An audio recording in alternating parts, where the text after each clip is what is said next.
Welcome, everyone. Last week in chapter 8, we saw the golden censer had been cast to the earth.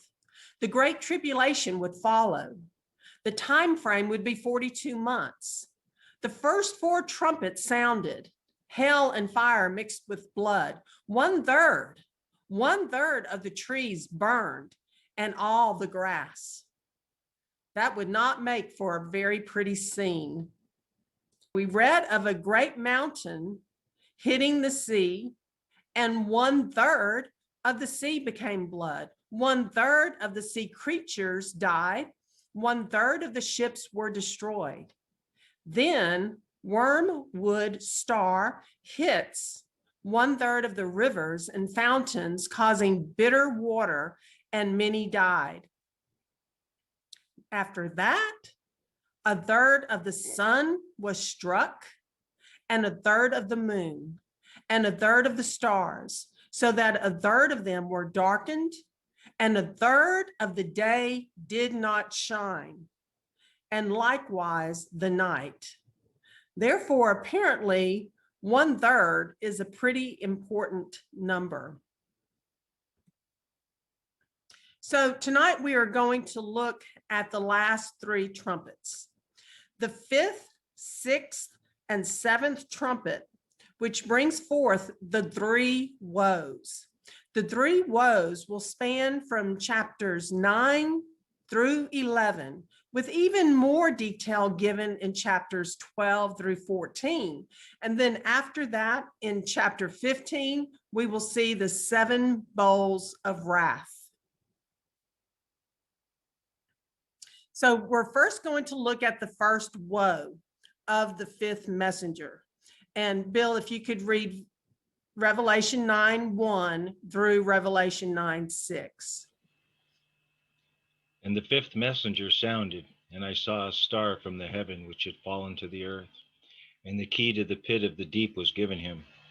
And he opened the pit of the deep, and the smoke went up out of the pit like the smoke of a great furnace, and the sun was darkened, also the air, because of the smoke of the pit.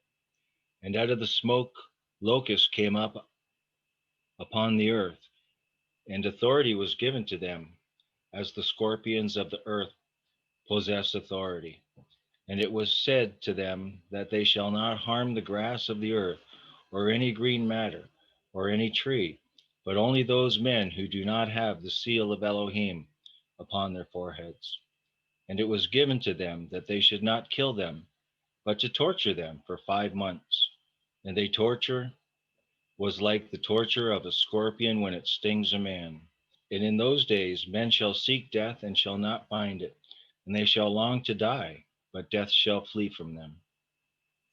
Okay, previously we had looked at how the Amalekites' very name was connected to hidden locusts. And here in Revelation 9, verse 1, we see a demonic star fall. It falls from heaven and hits the earth. And the key to the bottomless pit is given to him. So we know it is a demonic entity. So this is either Satan or Apollyon. But we do know Satan is clearly cast down on earth in Revelation 12. Satan is the highest principality in the fallen world. And I view Apollyon as the Antichrist spirit. I see him as probably Satan's right-hand man, if you will. But make no mistake, no fallen entity or any other entity is greater than Yahweh. As I understand, the principalities and the powers most often rule from the second heaven and give orders to the lower ranked demonic rulers of darkness and spiritual wickedness in heavenly places. It is the lower demonic spirits that Yahweh has given us authority over. I see Apollyon as the Antichrist beast, who will work closely with the false prophet beast, which we will learn more about in Revelation 13. The pit is opened, and billows of smoke arise with locusts. They are not allowed to harm the trees or grass, I suppose, any further than what we already are aware that's already died, but they can only torture, but not kill, those without the seal of Elohim. And they can do that for 5 months. And even though these people desire to die, death will flee from them. Now, today, if we applied the possibilities of the scorpion stings, we would have to consider the possible interaction of injected nanobots in people's bodies, maybe from the jab or chemtrails, or maybe ingested from the food. I'm not sure. That may be enhanced through the 5G or greater frequencies. Bill, if you can read Isaiah 14:9 through 12. Sheol from beneath is excited about you, to meet you at your coming.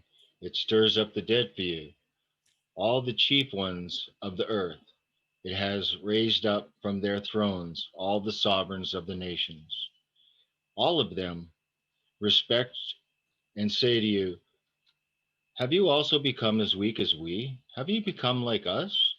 Your arrogance has been brought down to Sheol, and the sound of your stringed instruments, the maggot is spread under you, and worms cover you.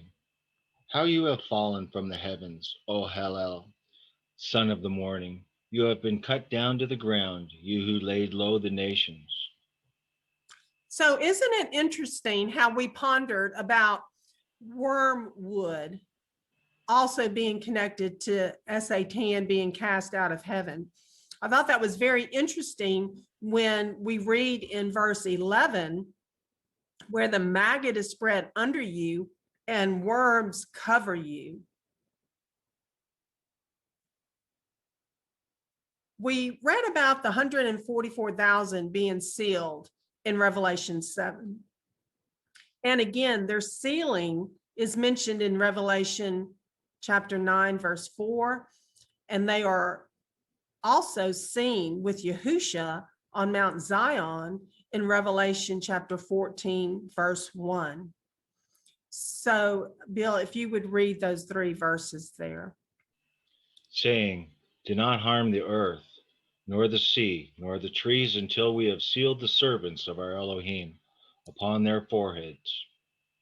And it was said to them that they shall not harm the grass of the earth, or any green matter, or any tree, but only those men who do not have the seal of Elohim upon their foreheads. And I looked and saw a Lamb standing on Mount Zion, and with him 144,000, having his Father's name written upon their foreheads. Sealing of the 144,000 in Revelation 7 coincides with the 5th trumpet, and that being woe number 1. So we see how Revelation 7:3 is connected to Revelation 9:4 and Revelation 14:1. Those that are set apart and sealed are those that have spiritually and physically experienced in various ways the challenges of the 42 wilderness encampments. They have taken the time to study the first Exodus in great detail to foresee and avoid making those same mistakes. Now, if y'all have this book called The Canaan, Volume 3, turn to page 325. We read, in the first volume of this Called to Canaan series, we saw that the first part of the sealing process involves coming out of Egypt and having spiritual Egypt removed from us. This is revealed in the lessons and tests of the first 14 encampments of Israel. The second portion of the sealing process involves receiving the adoption to be sons of the living Elohim.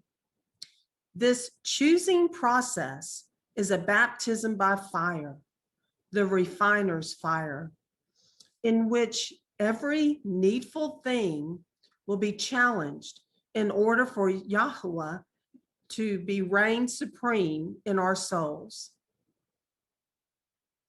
This portion of the sealing is explained in Called to Canaan, Volume 2. In this third and final volume of this series, we find the last step in being sealed in the Father's name. We are being equipped and prepared for spiritual warfare. But all of this sealing work is leading up to something. We aren't being cleansed, called, and fully equipped so that the Father can set us off in some ivory tower somewhere while he finishes the work alone. No, the bride of Messiah will be an active participant in every part of Yahuwah's end time work.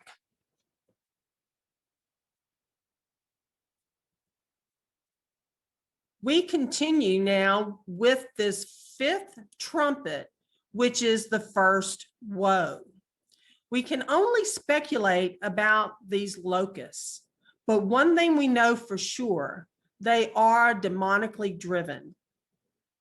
For we know we battle not against flesh and blood, but against powers and principalities and rulers of darkness and spiritual wickedness in heavenly places.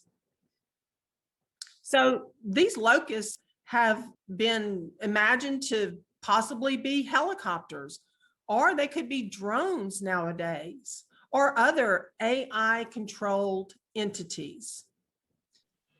And the locusts looked like horses prepared for battle, and on their heads were crowns like gold, and their faces were like the faces of the men. And they had hair like women's hair, and their teeth were like lions' teeth. And they had breastplates, like breastplates of iron. And the sounds of their wings was like the sound of chariots of many horses running into battle. And they have tails like scorpions and stings. And in their tails is their authority to harm men 5 months. And they have over them a sovereign, the messenger of the pit of the deep, whose name is in Hebrew Abaddon, but in Greek he has the name Apollyon. The first woe is past. See, 2 woes are still coming after this. All right. Today, they are also making abundant insect drones. And it's easy to imagine that these insect drones could even one day be represented by a scorpion. So the locusts are coming out of the pit. They have a king over them, Abaddon, that to me, the Antichrist spirit.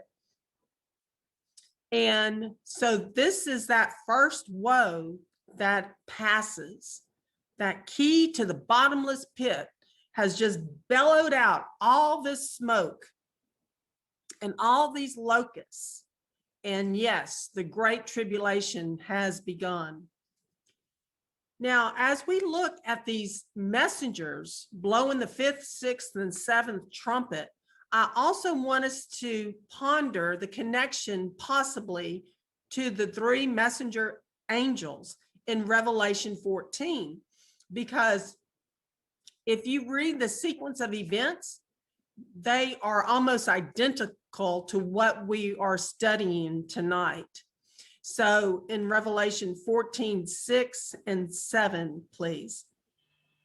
And I saw another messenger flying in mid-heaven, holding the everlasting good news to announce to those dwelling on the earth, and to every nation and tribe and tongue and people, saying with a loud voice, Fear Elohim, and give esteem to him, because the hour of his judgment has come, and worship him who has made the heavens and the earth, and sea, and fountains of water. So praise Yah. You know, Yah's not going to let any person not hear the gospel message. Now, whether they receive it or not is up to them. But he's going to make sure that every nation, tribe, tongue, and people spoken in any language will hear the good news. Now, this is our speculative chart, and we've already filled in a lot of it. And it may not be a totally 100% because it's all prophecy. And just based on scripture, we're trying to create a chart that we can go by so we can communicate more accurately. And so the first 3.5 years, I believe that Yahusha is riding on that white horse, and his Ruach HaKodesh is calling to his people to come out of her, my people, lest you share and partake in our sins. And of course, there's always a counterfeit. And they wear, not to bash the medical profession, but those that are pushing this jab are just cloaked in their white lab coats and not fully letting people know what this jab is all about. And of course, we went over the red horse, black horse, the pale green horse, and the saints under the altar that are asking for Yahusha to take vengeance for their blood being shed. But they're told to wait. So now in the 7th month, the 10th day on the biblical calendar is when the golden censer would have been cast down to the earth. So I put it right there, right before the Great Tribulation would start. And of course, the Great Tribulation would begin exactly when there are 1,260 days left, which equals 42 months, because Satan has 42 months to do whatever he wants to do. And we know at the very end, then after the harvest have taken place, then the wrath of the Lamb will come. Excuse me. We know that the 144,000 are sealed before this great tribulation. The first woe is the 5th trumpet war. We have locusts coming out of the pit. They're tormenting people without the seal for 5 months. So could that be the time period where those without the seal would be tortured? In Revelation 9, the hidden locusts come out of the smoke to suddenly attack under the direction of Abaddon or Apollyon, Revelation 9, 7-11. We are reading about war under the 5th trumpet judgment. When the older, mature men of faith are gone, will the younger generation give fight or flight? we are going to see that the last 7 years, Daniel's 70th week, in my understanding, is going to mirror conquering Jericho and crossing the Jordan. So the first woe, the 5th trumpet war, this is when the hidden locusts come out of the smoke to suddenly attack under the direction of Abaddon. I mean, that's a war. And it's going to be horrific because people will long to die to get away from the pain, but they will not be able to do so. We do know that whoever faces the Great Tribulation, they will be ministered to by the 2 witnesses. And we will see that the two witnesses are clearly identified as the two olive trees and two lampstands. Now, for simplicity, I associate the two olive trees with the spirit of Moses and the spirit of Elijah. And the two lampstands, the assemblies were called lampstand. The 144,000 are probably going to be chosen from those two assemblies without condemnation, which were Philadelphia and Smyrna. And that would be 12,000 from each tribe that we studied earlier. Okay, Revelation 9, verse 13 through 21, we're entering the second woe of the sixth trumpet messenger. And the sixth messenger sounded, and I heard a voice from the four horns of the golden slaughter place, which is before Elohim, saying to the sixth messenger who had the trumpet, release the four messengers, those having been bound at the great river Euphrates. And the four messengers, those having been prepared for the hour and day and month and year, were released to kill a third of mankind. And the number of the armies of the horsemen was 200 million, and I heard the number of them. And this is how I saw the horses in the vision, and those who sat on them, having breastplates of fiery red, and hyacinth blue, and sulfur yellow. And the heads of the horses were like the heads of lions, and out of their mouths came fire, and smoke, and sulfur. A third of mankind was killed by these three plagues, by the fire, and the smoke, and the sulfur, which came out of their mouths. For the authority of the horses is in their mouths and in their tails, for their tails are like serpents, having heads, and with them they do harm. And the rest of mankind who were not killed by these plagues did not repent of the works of their hands, that they should not worship the demons, and idols of gold, and of silver, and brass, and of stone, and of wood, which are neither able to see, nor hear, nor walk. And they did not repent of their murders, nor of their drug sorceries, nor of their whoring, nor of their thefts. So now we're seeing a third. Again, it's the same theme of a third, but now we're seeing a third of mankind killed. We're probably talking in the billions, massive death and subsequently disease.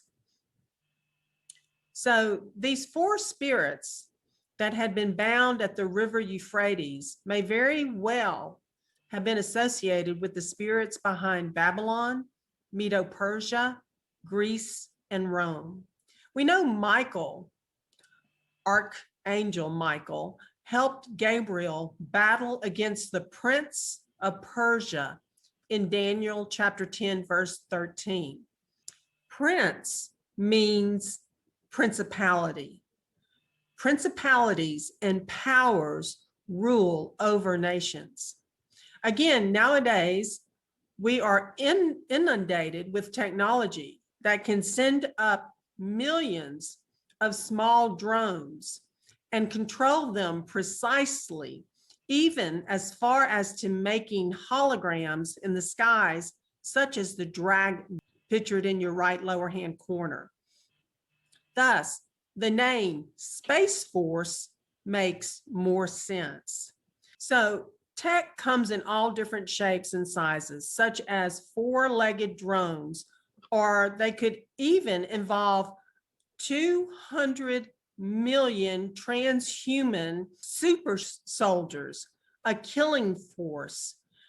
And to keep that in perspective, there are about 320 million people living in the United States. So that would be an approximately a 3-to-2 ratio.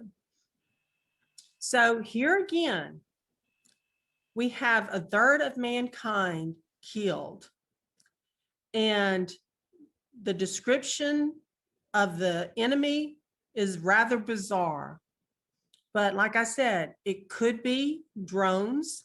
It could be those super robots with the 4 legs that kill a third of mankind with fire, smoke, and sulfur. And again, if we associate it with the 3 angels in Revelation 14:8, it says, and another messenger followed, saying, Babel is fallen, that great city, because she has made all nations drink of the wine of the wrath of her whoring.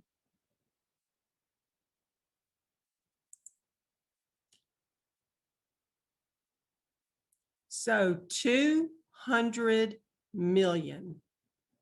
200 million. So, second woe, we continue. This is still the 6th trumpet. And I wanted to read another excerpt from Volume 3 by Danette Davis and Shauna Manfredine.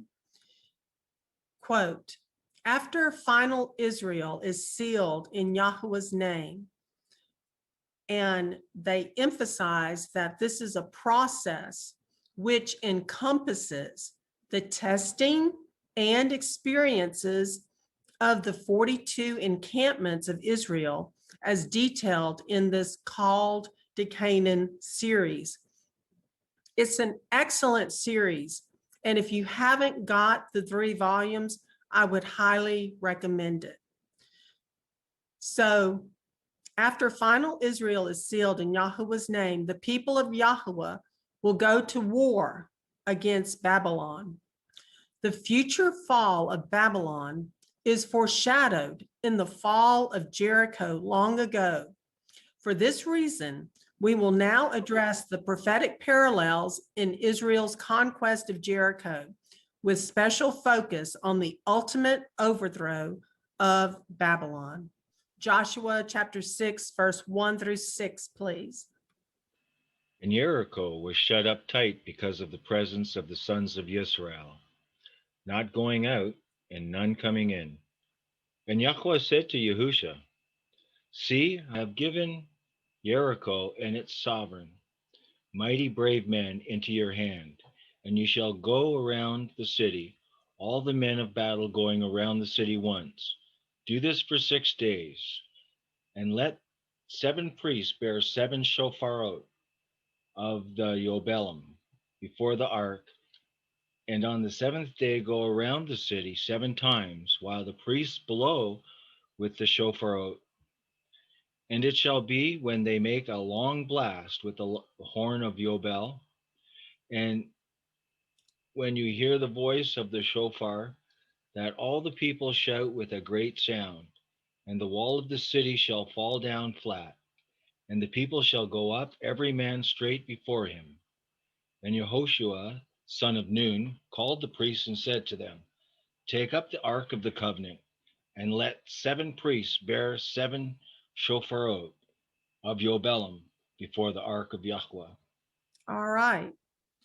We are about to enter the final and epic Jubilee, the last 7 years, as did the first Israelites establishing their territories in the promised land. Toward the end of this presentation, I will show you something that was quite incredible in regards to our present 2021 covenant calendar. I mean, I just noticed it like at 4 o'clock this afternoon. In addition, another quote from Called to Canaan. Prophetically, the final battle in possessing their inheritance was Israel's conquest of Jericho. This took place in the final 7 years. As Bible prophecy foretells, the Battle of Armageddon will be fought and Babylon will fall in the same way that Jericho fell long ago. Thus, we will see that the fall of Babylon will take place just prior to the ultimate Jubilee, in which Yahweh's saved will enter the new Jerusalem. Jubilee is the 50th year. 50 is the number represented by the letter Nun. Joshua was the son of Nun, Numbers chapter 11:28. This number refers to the restoration of all things, praise Yah, returning us to the unfallen state of the original Garden of Eden. As we have seen in this series, end time events match the pattern given to Moses and bring into harmony the wilderness journey, the ministry of Messiah, and the prophecies of the end of the world. Knowing Yahweh's ways, we see that this harmony also includes the hidden meaning in the numbers. Keep in mind that this second woe of the sixth messenger also encompasses the two witnesses. Again, a quote, one powerful parallel between the fall of Jericho and the fall of Babylon is the work of the two witnesses, known in the Jericho story as the two faithful spies. As we have already mentioned in this book, it was necessary to establish a matter through the testimony of at least two witnesses. This requirement was established by Yahweh himself. It is after the two witnesses end their testimony, their witness, that the beast out of the pit kills them, and after 3.5 days, they arise and are called up to heaven. Then it is declared in Revelation 11, verse 14, the second woe is past, and see, the third woe is coming speedily. So again, we have connections.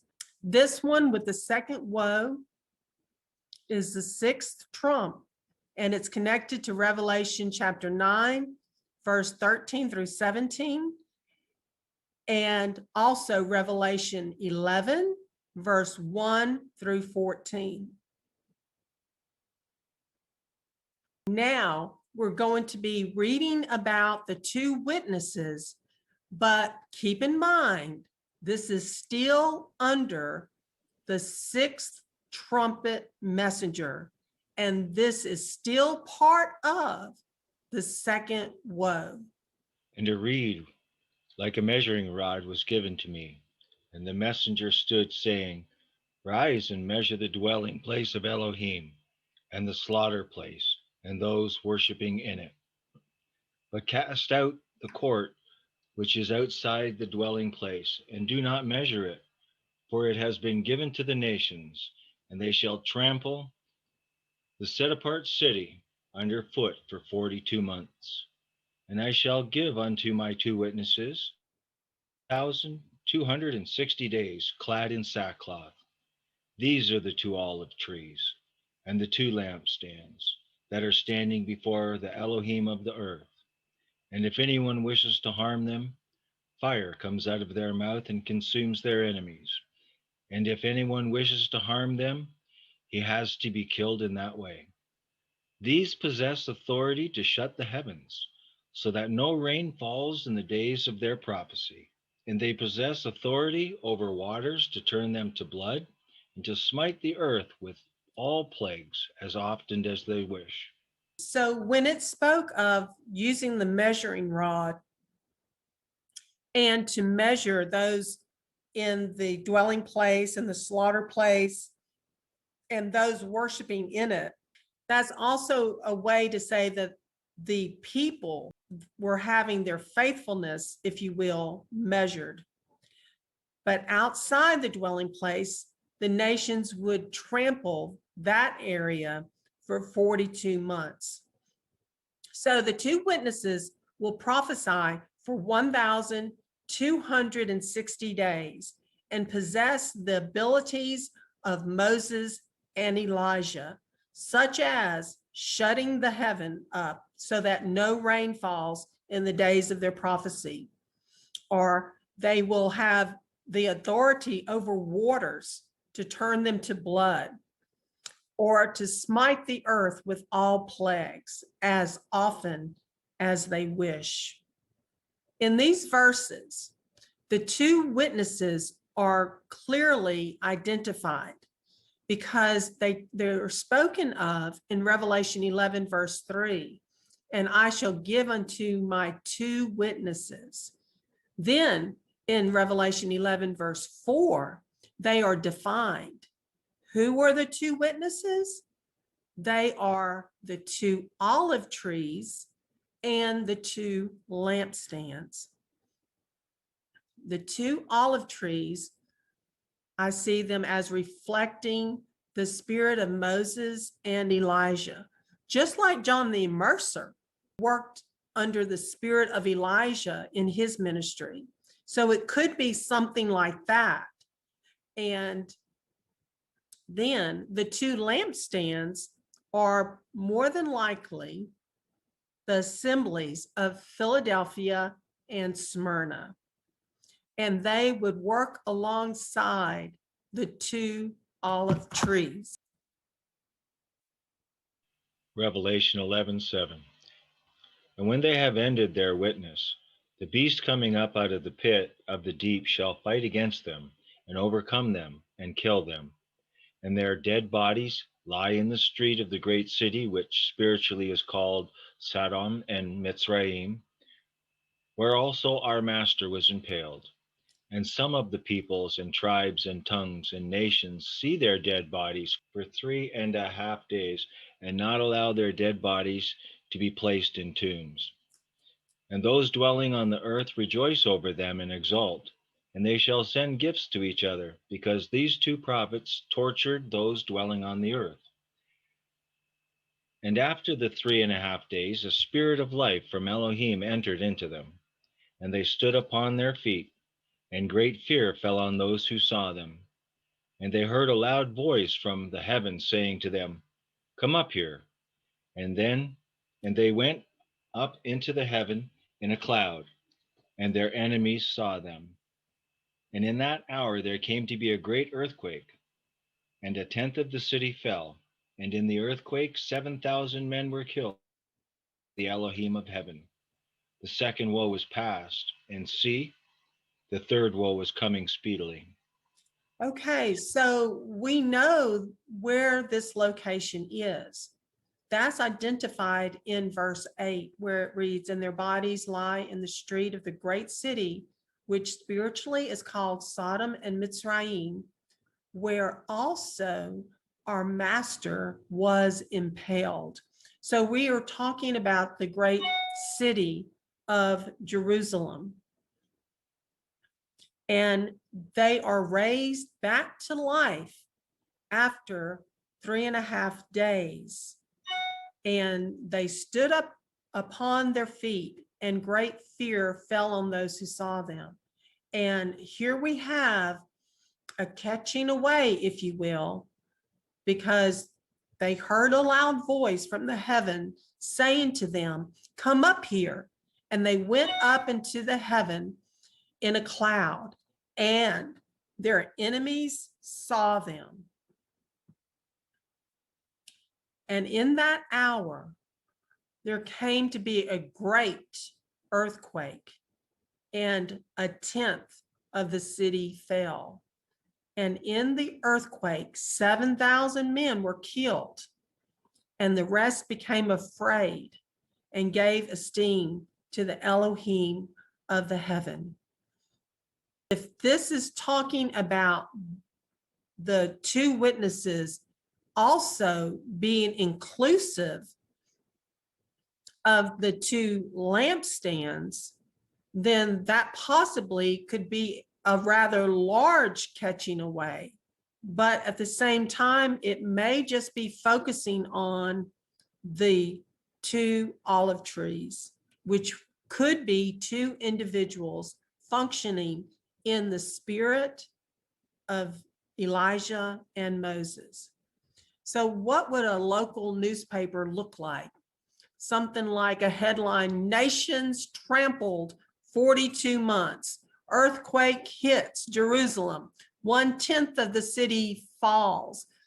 And there's a face-off with the two witnesses for 1,260 days clothed in sackcloth. Two witnesses killed, and they come back to life. There's going to be miraculous things happening beyond description in the last 1,260 days. So now we have more to place on our speculative chart. So now we have two witnesses prophesying to the people that are probably, some have never heard or have just recently heard the gospel message by the first angelic messenger. On this chart, I used to consider the two witnesses showing up in the first half. But now that we're working through the book of Revelation, I've moved them to the latter half of the 7-year period, because that just seems to be where it's falling into place. But here again, this is just a speculative chart, and I'm trying to lay it out so we can see the possibilities of what we are actually reading in Scripture. So right before they're called up, they lay dead in the street of Jerusalem for 3.5 days. This is the 6th trump. The second woe has passed. Now we move on to Revelation chapter 10. And Bill, if you would just read the highlights from verse 1 through 4, please.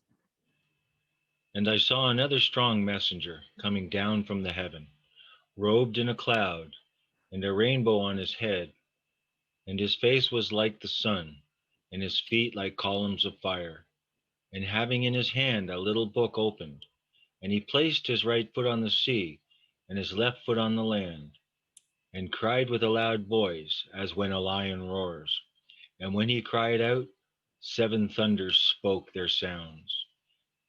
And when the 7 thunders spoke their sounds, I was about to write, but I heard a voice from heaven saying to me, seal up what the 7 thunders spoke, and do not write them. In Daniel chapter 10, verse 3 through 7, we read, I did not eat desirable food and meat, and wine did not come into my mouth, and I did not anoint myself at all till the completion of 3 weeks of days.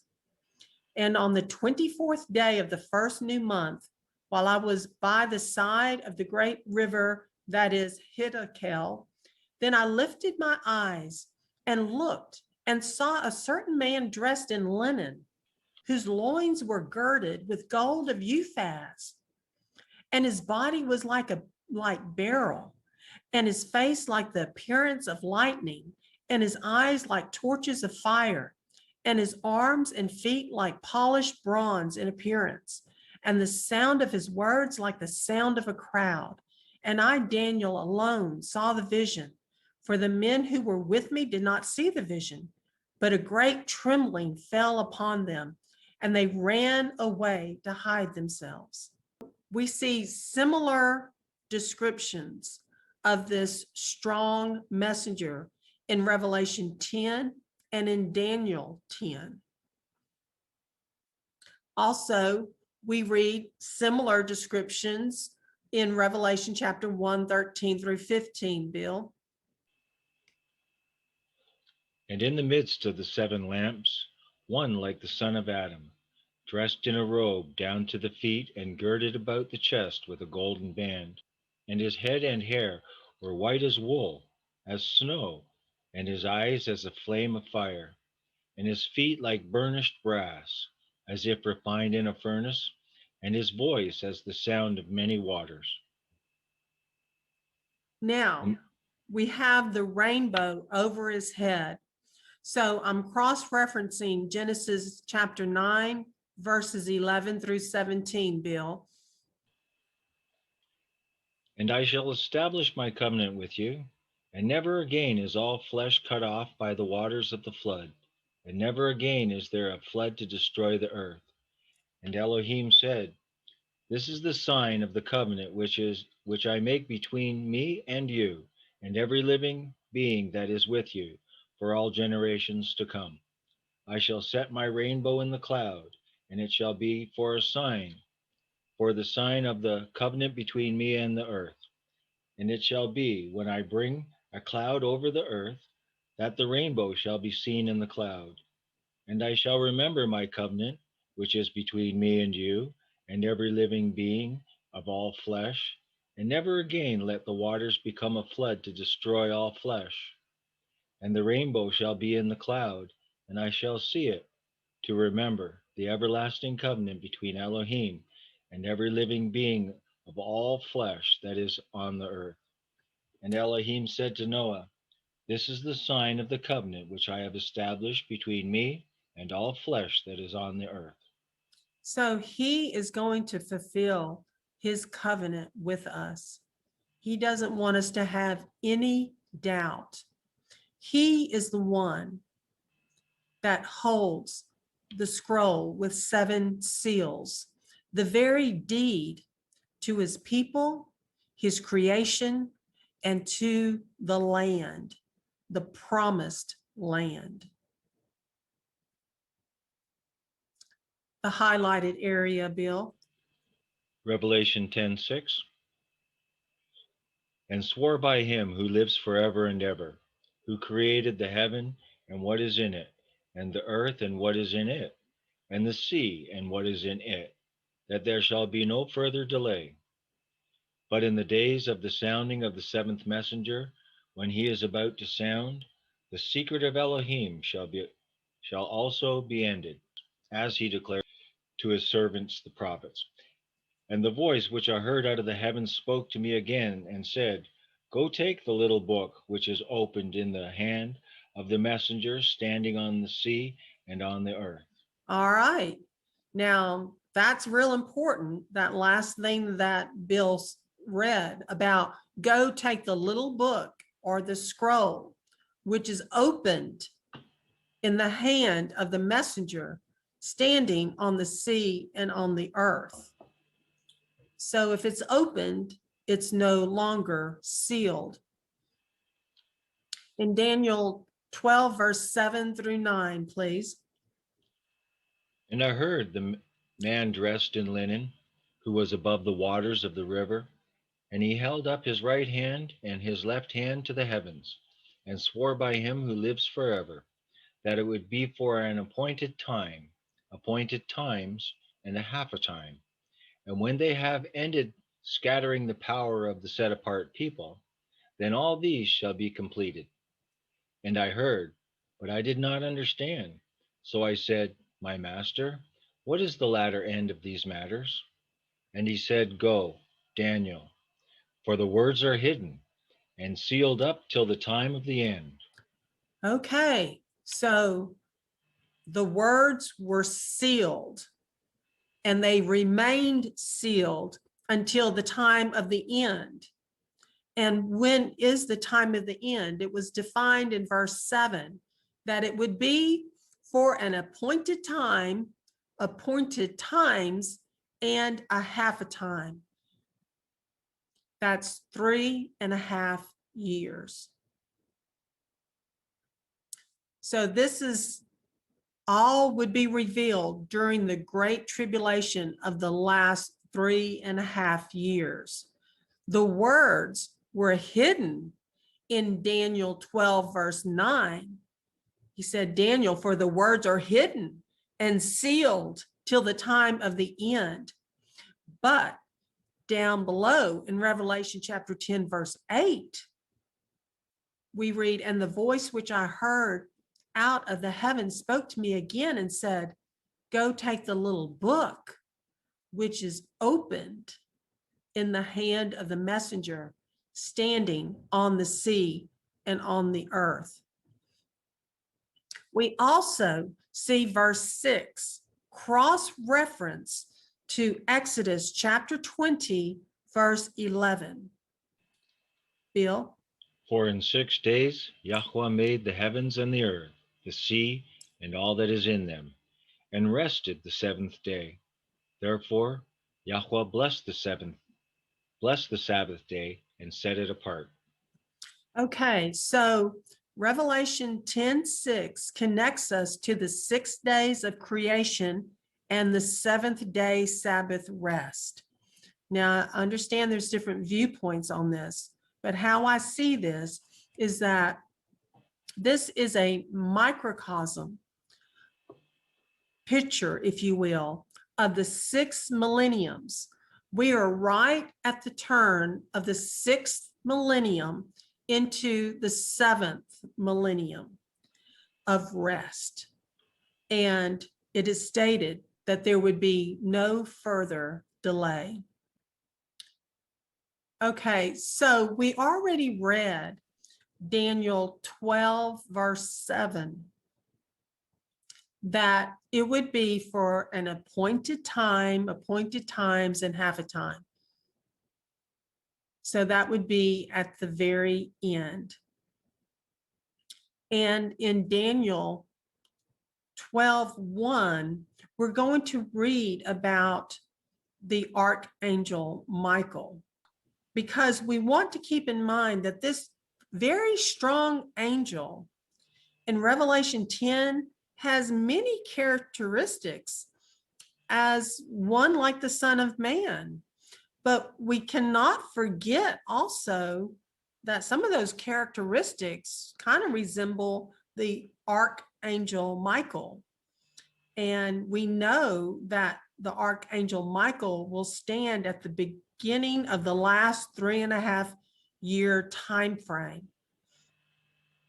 And we read about that in Daniel 12, verse 1, Bill. Now at that time Michael shall stand up, the great head, who is standing over the sons of your people. And there shall be a time of distress, such as never was since there was a nation, until that time. And at that time your people shall be delivered, everyone who is found written in the book. And in Revelation 12:7, please. And there came to be fighting in the heaven. Michael and his messengers fought against the dragon, and the dragon and his messengers fought, but they were not strong enough, nor was a place found for them in the heaven any longer. Okay, and in the last 3 verses of Revelation 10. And I went to the messenger and said to him, give me the little book. And he said to me, take it and eat it, and I shall make your stomach bitter, but it shall be as sweet as honey in your mouth. And I took the little book out of the messenger's hand and ate it, and it was sweet as honey in my mouth. But when I had eaten it, my stomach was made bitter. And he said to me, you have to prophesy again concerning many peoples and nations and tongues and sovereigns. Okay, so we read about a similar occurrence in Ezekiel chapter 2, verse 7 through 10. Bill, if you'd read those verses. And you shall speak my words to them, whether they hear or whether they refuse, for they are rebellious. And you, son of man, hear what I am speaking to you. Do not be rebellious like that rebellious house. Open your mouth and eat what I am giving you. And I looked, and I saw a hand stretched out to me, and see, a scroll of a book was in it. And he spread it before me, and it was written on the inside and on the outside, and written on it were lamentations and mourning and woe. Okay, so there's a clue there about it being written on the inside and the outside. Go ahead and read Ezekiel 3:1-4, please. And he said to me, Son of man, eat what you find, eat this scroll, and go, speak to the house of Israel.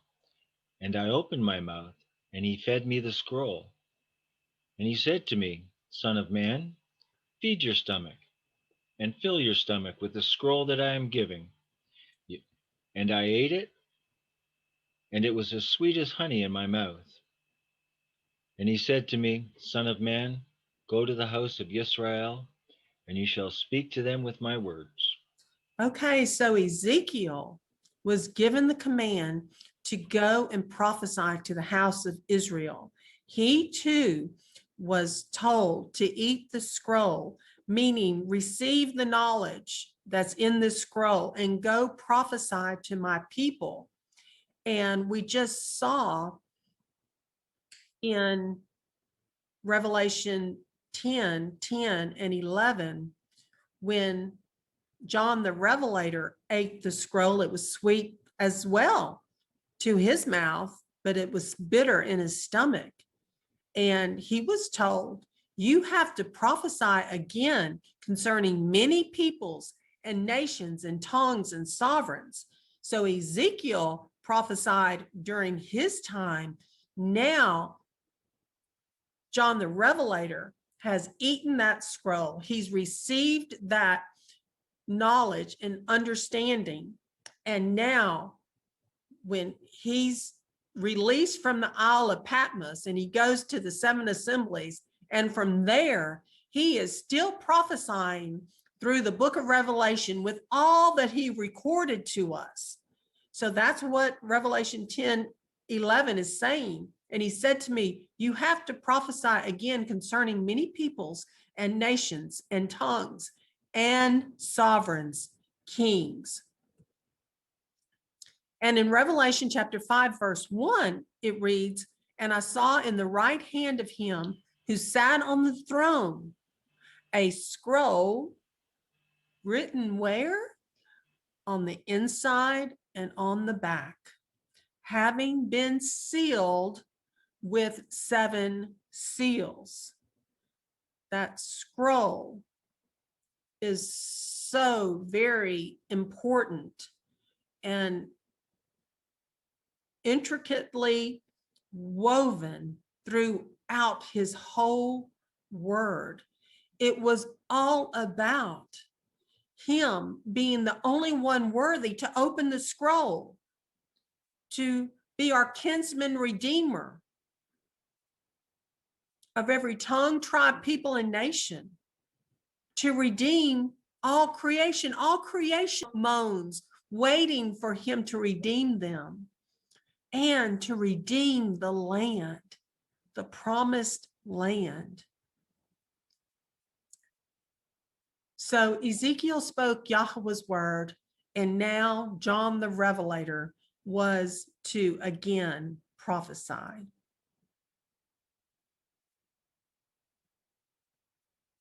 In the scriptures right before you, Revelation 11:14, that is right after the portion of scripture about the 2 witnesses. So that second woe is past, and see, the third woe is coming speedily. Now, the third woe is equal to the 7th trumpet, and that is also recorded in Revelation 11:15-19. So please read that, Bill. And the 7th messenger sounded, and there came to be loud voices in heaven, saying, The reign of the world has become the reign of our Master, and of his Messiah, and he shall reign forever and ever.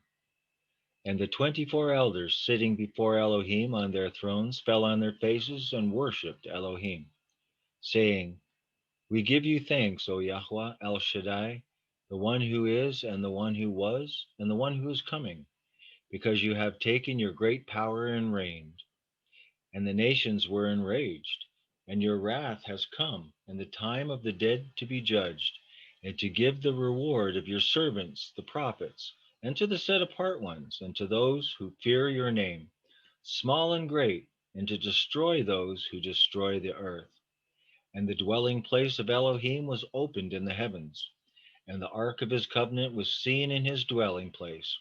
And there came to be lightnings, and voices, and thunders, and an earthquake, and great hail. Okay. We're reading from Revelation chapter 11, and this is about the seventh trumpet. But also in Revelation 10, when we're reading about this strong angelic being, it says, but in the days of the sounding of the seventh messenger, when he is about to sound, the secret of Elohim shall also be ended, as he declared to his servants, the prophets.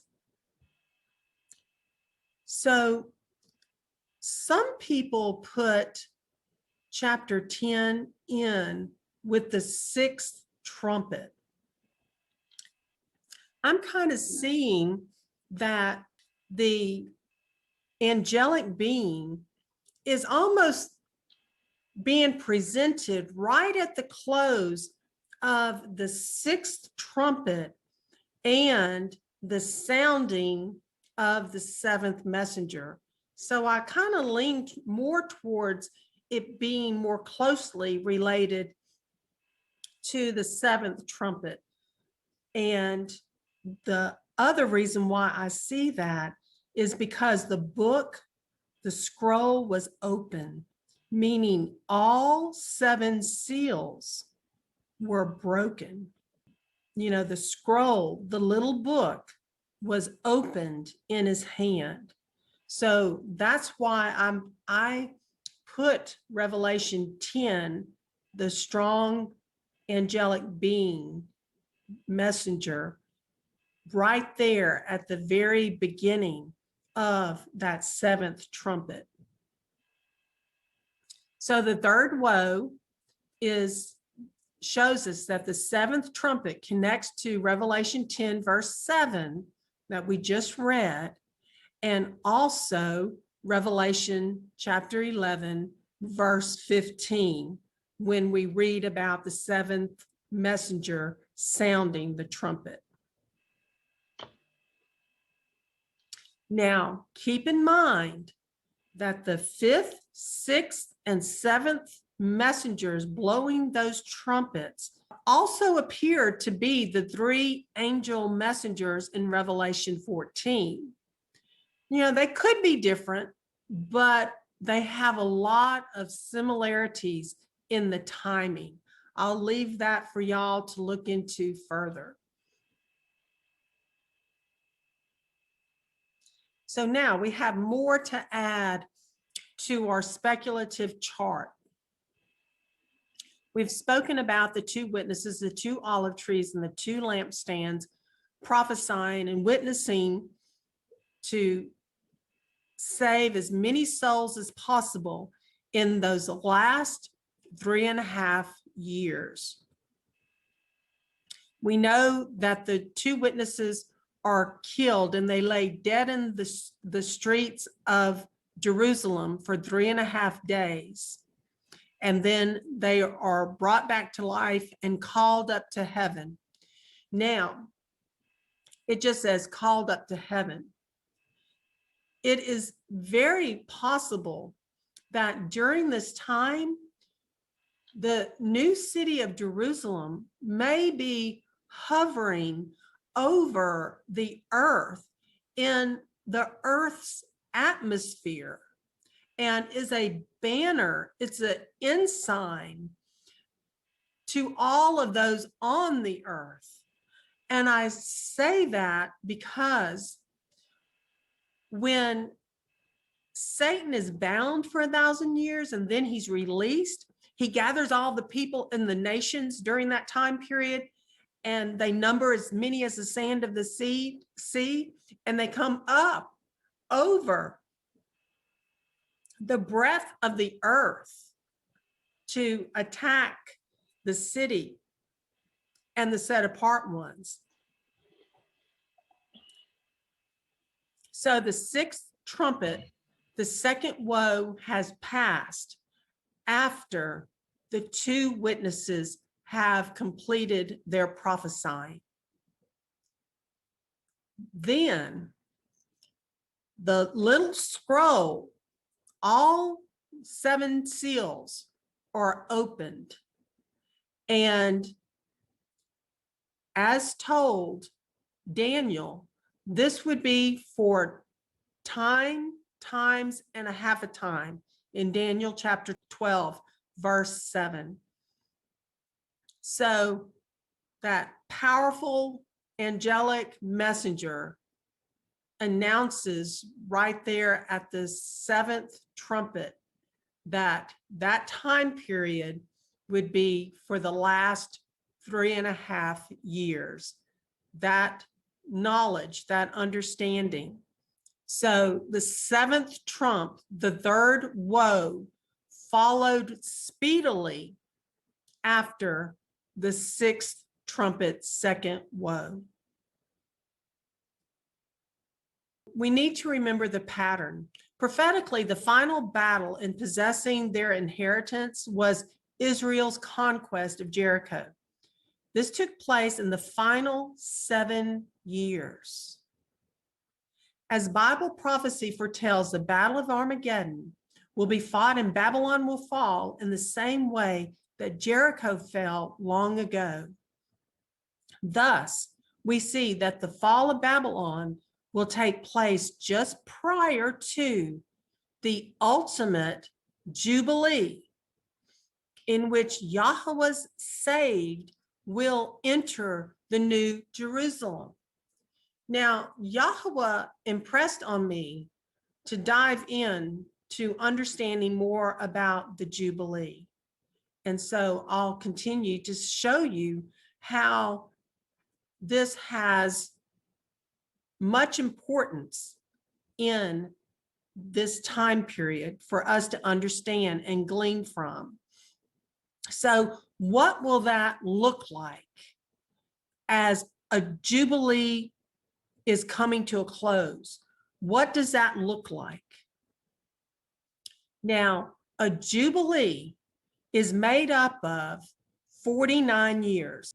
And you see in the top column, first column, second column, third column, fourth, so forth and so on. This is a 360-day prophetic counting calendar. This is the perfect world type of calendar. And this calendar helps us identify prophetic timelines. And then over to the left, you see the first year of 7 years, and then the second year of 7 years. So to the far right, we have 7, 14, 21, 28, 35, 42, and 49. Now, each of those columns, it's the same calendar format in each of those columns. All of the second year column calendars are the same. All of the third year column calendars are the same, because after the 7th year, it repeats. So that's why that's the pattern of what it would look like with a 360-day prophetic counting calendar. In the end of days, we will be looking at the 70th week of Daniel. That equates to the last 7 years of 2,520 days. Our pattern is based on Joshua's pattern.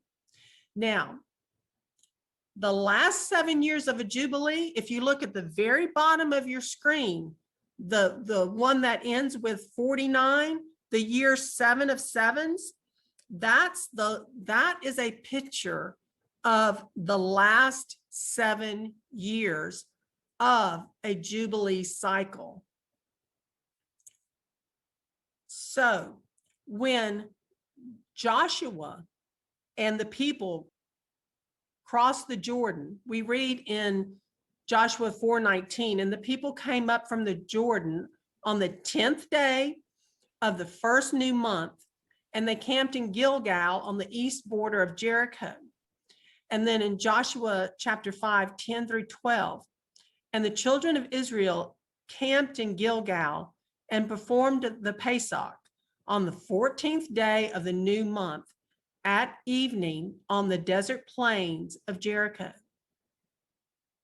And they ate of the stored grain of the land on the morrow after the Pesach, unleavened bread and roasted grain on this same day.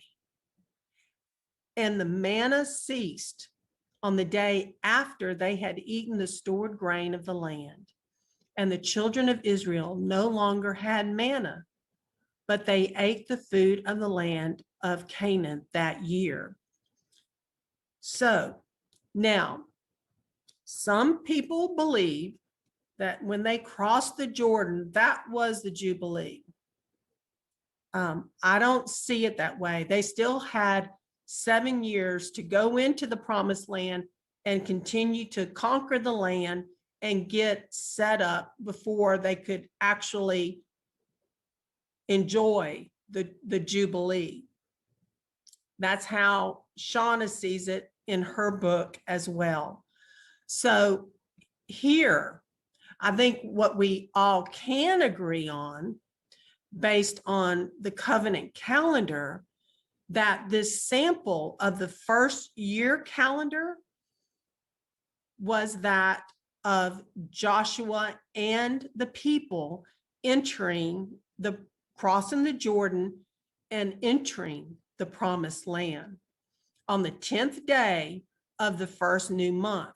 Now, what I did, I just enlarged that highlighted calendar larger so you could see it. So that's the 10th of the first month. And the children of Israel camped in Gilgal and performed the Passover on the 14th day of the new month. So I highlighted that in orange. We see the 14th day. And they ate of the stored grain of the land on the morrow after the Pesach, which would have been the 15th. So why is that important? Well, if the last 7 years mirrors the last 7 years of the first Israelites conquering the promised land, and we know that that Passover was the pattern of the first year column, that's the pattern, that first year of the last 7 years, the Passover was on a Shabbat. The Passover was on a Shabbat. And that can only happen in a 360-day prophetic counting calendar once every 7 years.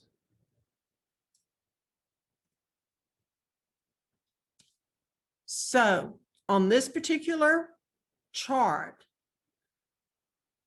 because they observed the Passover on the 14th on a Shabbat, it can only be in that first year column.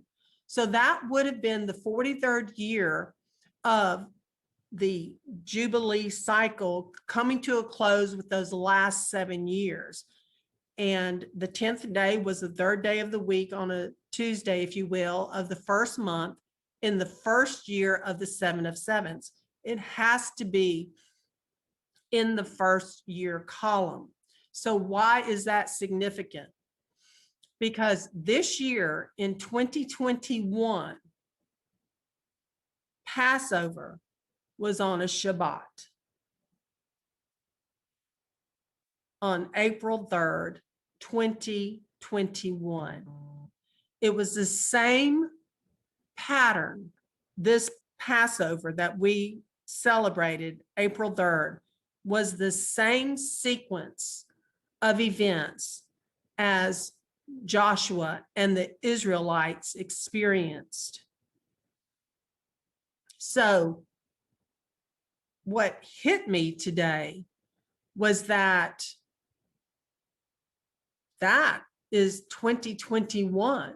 It will take 7 more years before that happens again on the Jubilee counting calendar. So be that as it may, I just made that observance.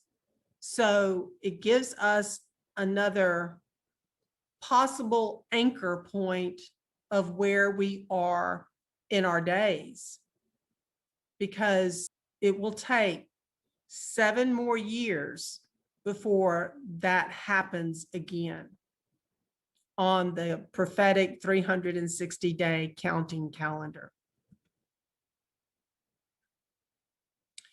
So in Yahweh's just kingdom, final judgment cannot be rendered without the work of 2 witnesses. As only 2 of the 10 spies were faithful, scriptures show that 2 witnesses were sent unto Jericho before Yahweh rendered judgment against that great city. In parallel, there will be 2 witnesses sent unto Babylon as well, foretold in Revelation chapter 11. It will only be after the 2 witnesses have given their testimony that ultimate Babylon will fall and the reign of the beast will cease. Even at the end of the world, judgment will not be rendered until the testimony of the 2 witnesses has been heard. Revelation 11:3, and I will give power unto my 2 witnesses, and they shall prophesy 1,260 days, or 1,260 days, clothed in sackcloth. Rahab, a harlot, lived in Jericho, her dwelling crowning the city walls. In a shadow picture of the final redemptive work of Yahweh, through the 2 witnesses, we see that Rahab could choose to repent and turn to Elohim during their testimony. In so doing, she found salvation. Hallelujah. And that's what those that find themselves in that great tribulation time period can also do. And it goes on to say, as did everyone who lived in her house. In the same way, all who hear the testimony of the final 2 witnesses and repent will be counted among Israel and will be redeemed from the falling kingdom of ultimate Babylon. However, those who will not heed the warning of the 2 witnesses, but continue to ignore the final call to repentance, will be destroyed. Their judgment will be as complete as was the destruction of the unrepentant occupants of Jericho. The people who aligned themselves with the wicked city fell with the wicked city. So it will be with the fall of final Babylon. No one will cross the final Jordan with their prideful dignity still intact. Rather, we are called to drink of the humiliating cup which our Savior drank. We will have learned to humble ourselves before our Elohim and our fellow man before he lifts us up to higher ground beyond the Jordan. The full humiliation and death-like experience of ultimate Jordan is dipolar opposite of what most Christians expect. Christians today believe that Elohim should preserve their dignity. It is most shocking to us to see concentration camp images and portraits of human degradation. We may even secretly wonder how Elohim can allow such things to go on. Yet in the last days, complete degradation and total surrender of all shreds of dignity will be required for all who are willing to cross Jordan at last. Remember, the Savior hung on the cross the crucifixion tree, without even a shred of cloth to cover his nakedness or hide his total humiliation. This is the experience of Jordan. Do we comprehend? Strange as it may seem at first, the way up is down.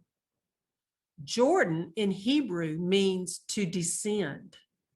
It represents the humbling of ourselves in the presence of Yahweh, who will exalt us in due time. James 4, verse 10. In crossing the Jordan, the carnal nature is buried in the waters. It is the culmination of full surrender. Self-centered, carnal living has been erased and replaced with fully developed faith. Spiritually speaking, we have all been given the same calling. Every person will ultimately receive this pass or fail. There's no gray area declaration. And those who are judged to be chaff will be left behind in spiritual Moab, while many will be lost at this sealing juncture.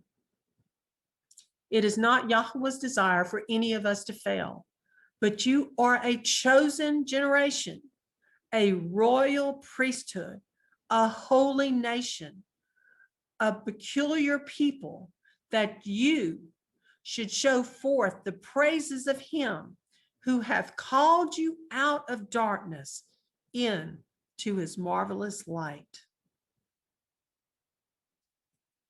Okay, so this concludes this session, and the next session we will look at will be Revelation chapter 12.